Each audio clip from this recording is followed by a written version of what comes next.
Hello and welcome to your astrological vibrations for Tuesday, December 22nd, 2020 by Gaia Blooming. I am Mimi and our energy mantra for today is I love my personal sense of responsibility. And so we've moved past solstice, we've moved past Mercury shifting signs and the sun moving into Capricorn and the peak of the grand conjunction. Jupiter and Saturn together. However, this is when we're going to get started doing the work, doing the Aquarius work. So I want to remind you now that the hoopla and fanfare has passed, vibrational consciousness is a major process we will all, as a collective, be working on moving into. So do keep that in the mind, in the background as you are moving forward. So today's astro is like, okay, let's get our footing after all of this shift of this last week. Take it easy. We only have one major aspect, but we are building to something that I think we will be feeling through the day.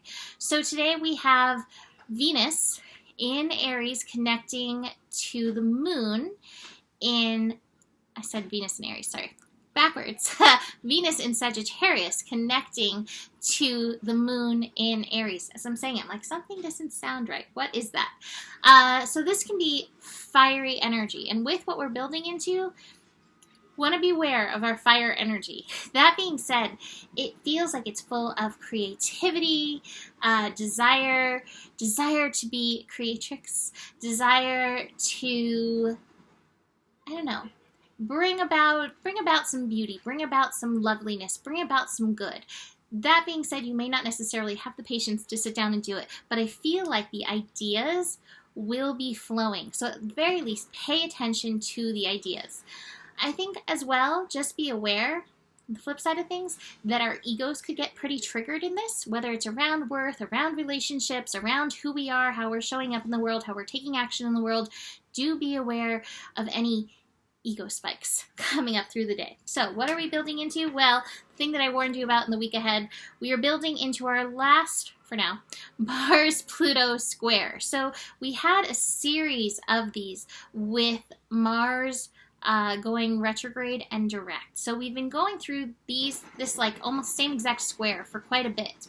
Now Mars in Aries, very fiery, can be triggered into fighting easily, especially if there's any feelings of suppression or frustration or anything near the surface.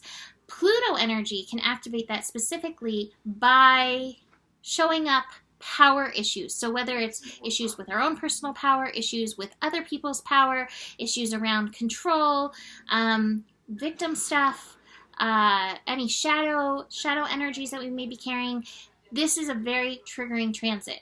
And I think we're going to find a lot of people feeling really impatient and really not necessarily ready to face their own personal responsibility. So our job with this consciousness is to face that personal responsibility and just be aware the temperature is rising, so to speak, with this. And like I said, the fiery connection between Venus and the moon just is going to feed into that. Now, we'll reach this square between Mars and Pluto tomorrow morning, Wednesday morning, 6:53 a.m. Pacific time. So it's not going to be exact, but as I'm looking at it at this chart, you know, they're 23 degrees, so we're feeling it for sure. Watch the impatience, watch knee-jerk reactions. I would say watch your words, watch your communication responsibility, because it's hard to take back words after we're not feeling as fiery. Wednesday's going to have a whole can of worms, so just awareness of that is going to be really important. I do have the Master card, so this is a reminder that there is some level of Master's process in and through these energies. So whether it's the vibrational consciousness mastery or just trying to master these energies. I also have the Be Here Now card. A lot of times when we feel anger, it's not actually from this moment. A lot of times it is based on past events. And again, that's where that Master card may come in. I also have the Comparison card. Another thing that can frustrate us. Well, this person's not doing what I'm doing, or they're not doing it right, or anything like that. We can't compare our paths to anybody else. We're all on our own flight plan, so to speak. Evolution, revolution, personal plan. So again, mastery is taking any places where we're seeing that outside of ourselves and bringing it back in. How are you called to your personal power and action in and through this? Tuning in, really listening. Where's the lesson for you in this? That will help the shift. Then I have the traveling card.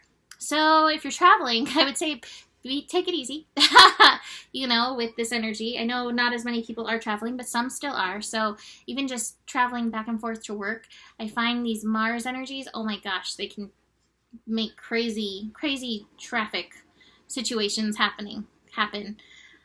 Driving in Colorado is a whole thing unto itself. With the traveling card though too is a call to expansion. And so I would say through any feelings of suppression or frustration, how can you expand? How can you expand beyond the issue? So I'm going to leave that here for now. You can book a reading with me. You can buy a holiday gift certificate if you would like. Email me, mimiclark@gmail.com for those. Besides that, the better it gets, the better it gets. There's more than enough love in the world for you. You have the power, and stay curious. Namaste.